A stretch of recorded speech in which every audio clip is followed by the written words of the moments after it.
Seri kesekian.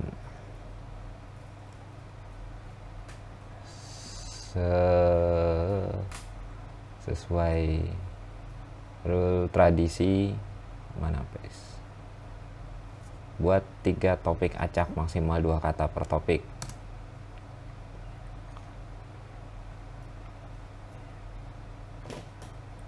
Film dokumenter, tari tradisional, aplikasi fitness.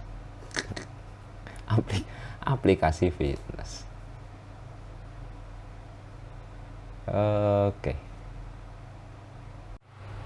Oke, mulai.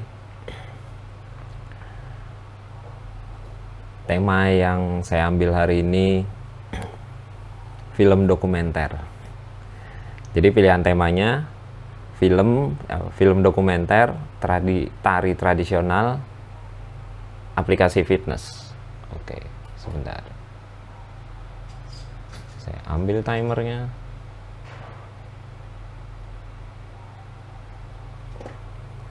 Timer 0.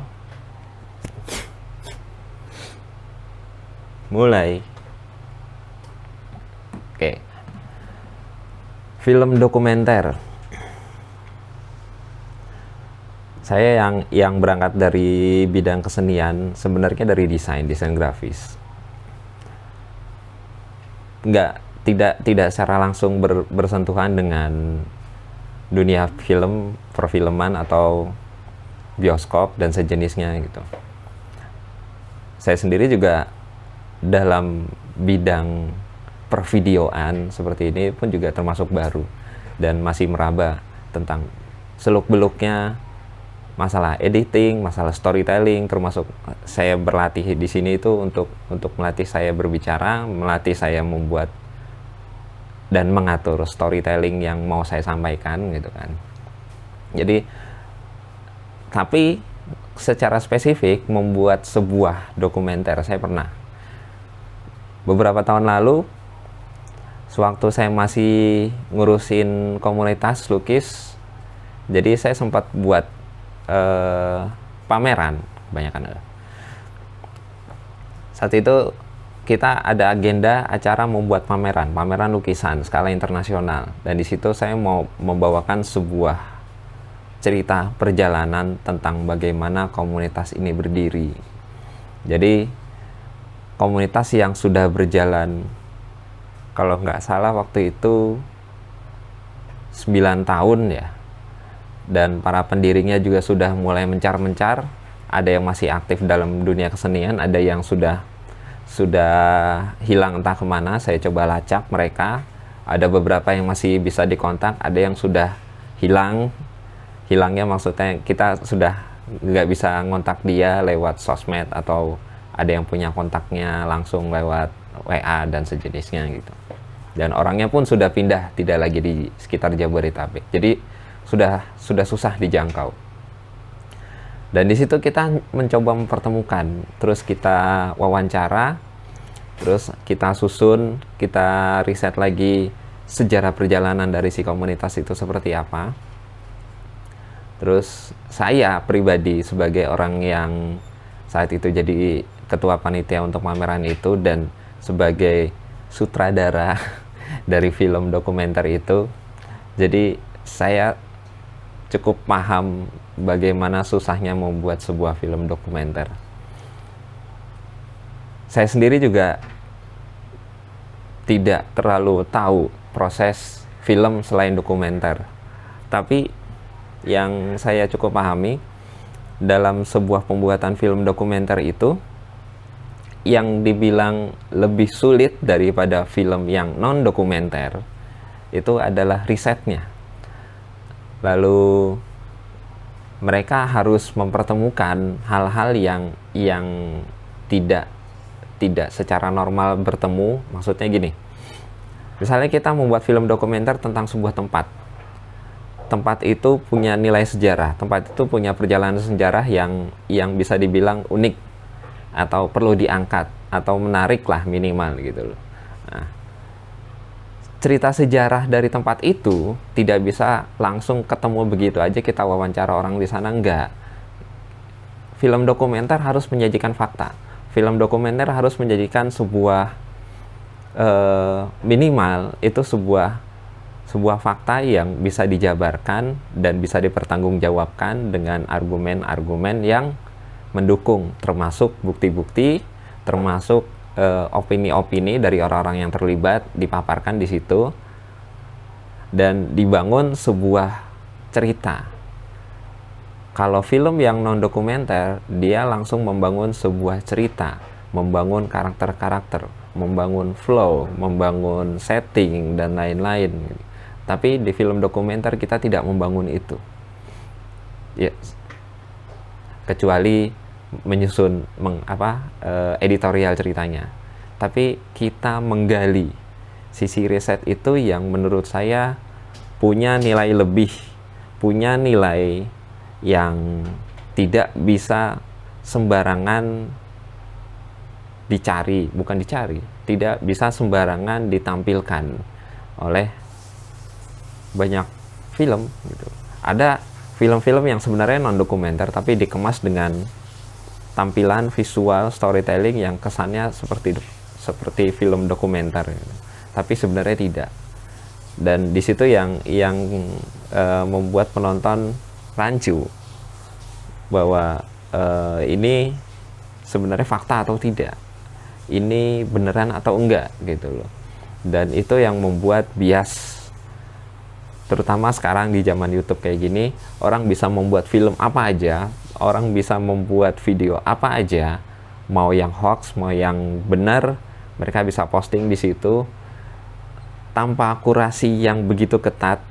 Kalaupun nggak ketahuan ya tetap lanjut, kalau ketahuan pun cuma sebatas di ban, diblokir gitu. Karena banyak channel-channel yang mengatasnamakan sains, ternyata mereka memaparkan hal-hal yang non-sains dan dikemas dengan seolah-olah menyajikan data, terus menyajikan sebuah hasil penelitian, dan padahal sebenarnya nggak ada hasil penelitian itu, dan itu hanya mengada-ngada.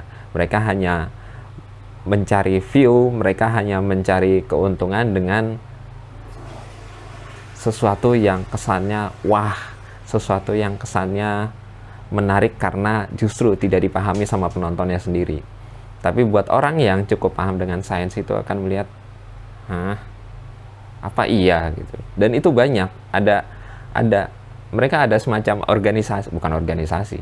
ada semacam kumpulan beberapa channel yang terorganisir, satu dengan yang lainnya itu punya bahasan yang mirip, punya thumbnail yang sebenarnya berbeda, isi yang berbeda, tapi punya skema yang sama gitu. Dan itu pernah dibahas, saya juga nonton video esai tentang pembahasan dari channel-channel fake itu gitu. Dan sejujurnya bagi orang yang walaupun hanya sekali membuat sebuah film dokumenter yang durasinya tidak terlalu panjang, hanya sekitar berapa ya waktu itu ya,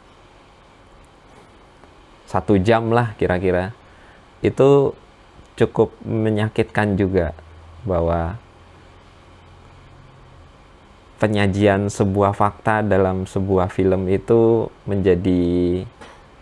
menjadi nomor kesekian yang hanya sebagai bumbu, tapi lebih mengedepankan sensasi untuk dijual. Ya memang kita butuh duit gitu loh untuk menjalankan berbagai macam aktivitas, termasuk tujuan dari pembuatan film itu kan memang salah satunya adalah mencari keuntungan. Ya, film sendiri masuk dalam ranah art. Saya sendiri ada dalam dunia yang bisa dibilang irisan dengan art dari desain, dan saya juga mengelola tentang seni rupa juga. Jadi saya cukup paham bahwa film itu masuk dalam ranah art. Sutradara itu adalah artisnya. Sutradara itu bekerja sama dengan berbagai macam pihak, termasuk produser, penulis, editor, dan lain-lain, untuk merealisasikan artnya dia gitu loh. banyak film-film yang kontroversial, tapi itu adalah sebuah karya seni dari sutradaranya yang memang dia secara pribadi membuat karya seni itu tanpa harus memikirkan apa kata orang, tanpa harus memikirkan artnya dia ini akan untung atau tidak gitu kan. Tapi ada aja seniman secara general ya, bukan cuma sutradara, seniman yang hanya membuat karya-karya yang akan laku dijual. Mau dijualnya lakunya receh atau dijualnya lakunya mahal, yang penting mereka membuat sebuah karya yang ini pokoknya laku dijual. Itu biasanya selalu dilabelkan dengan seniman yang sukses. Sukses dalam arti kata berbisnis kalau saya bilang mah. Sebenarnya tidak mesti berbisnis, tapi mereka lebih cenderung pabrik seni, di mana apa yang mereka buat itu tujuannya untuk industri hiburan, industri yang kalau kita ngomongin industri itu memang akan selalu berhubungan dengan keuntungan. Kalau memang tidak ada permintaan, tidak ada produk yang ditawarkan, sehingga tidak akan ada keuntungan. Dan munculnya industri itu adalah menjembatani antara permintaan dan produk yang, atau istilahnya produk atau jasa yang akan ditawarkan itu. Maka muncullah industri perfilman, termasuk saya juga yang dari industri desain, dan itu sangat terasa di situ bahwa apa yang kita lakukan sangat sulit sekali untuk menaruh atau bukan cuma membuat bahwa karya pribadi itu akan menjadi laku dalam industri itu, bahkan untuk menyisipkan, memberi bumbu yang secara personal itu tidak semuanya bisa. Apalagi film yang hubungannya sama banyak pihak. Ada pembiayaan dananya, produser, terus harus membiayai produksi yang sebegitu besar gitu kan. Itu sulit kalau tidak memikirkan tentang dunia industrinya itu. Kecuali kalau memang punya dana sisa yang bermiliar-miliar, saya bodo amat sama industri, saya mau bikin sebuah film yang seperti ini gitu. Dan itu banyak, di luar negeri itu banyak film-film seperti itu. Tapi di Indonesia mungkin ada, tapi kita sendiri nggak tahu karena pasti nggak laku di Indonesia. Jujur aja, dulu pernah rumah om saya di Jakarta itu pernah dipakai untuk syuting film. Jadi rumah itu disewa, kalau nggak salah 3 bulan. Itu rumah biasa yang sangat biasa di tengah-tengah kota Jakarta. Dua lantai, yang lantai atasnya masih pakai kayu. Jadi sebenarnya itu rumah satu lantai yang dipasangin jadi 2 lantai, jadi atasnya pakai kayu gitu. Dan itu adalah rumah yang kecil sebenarnya untuk ukuran hunian, diisi 1, 2, 3, 4, 5, 6 orang. Dan dibilang katanya itu dipakai untuk syuting film. Film apa? Kok nggak pernah tahu ada yang film muncul di sini. Iya, katanya itu filmnya tuh untuk luar. Maksudnya gini, yang bikin orang Indonesia tapi tidak laku di Indonesia. Ternyata itu syutingnya untuk film yang akan ditawarkan di luar Indonesia. Karena di luar sana bukan sistem ya. Bagaimana orang-orang mengapresiasikan kesenian itu sudah lebih terbuka dibanding di Indonesia. Kalau misalnya ya silakan aja buka YouTube, ketik aja tentang dunia kesenian lah istilahnya gitu. Apapun, bisa melukis, bisa film, bisa apa. Minatnya masih sangat sedikit. Variasinya masih sangat sedikit. Seandainya yang meledak pun itu pasti sesuatu yang bisa dibilang nilai tes atau sains keseniannya itu no comment deh. Begitu. 13 menit 39:40 syarat terpenuhi. Oke. Sekian, terima kasih.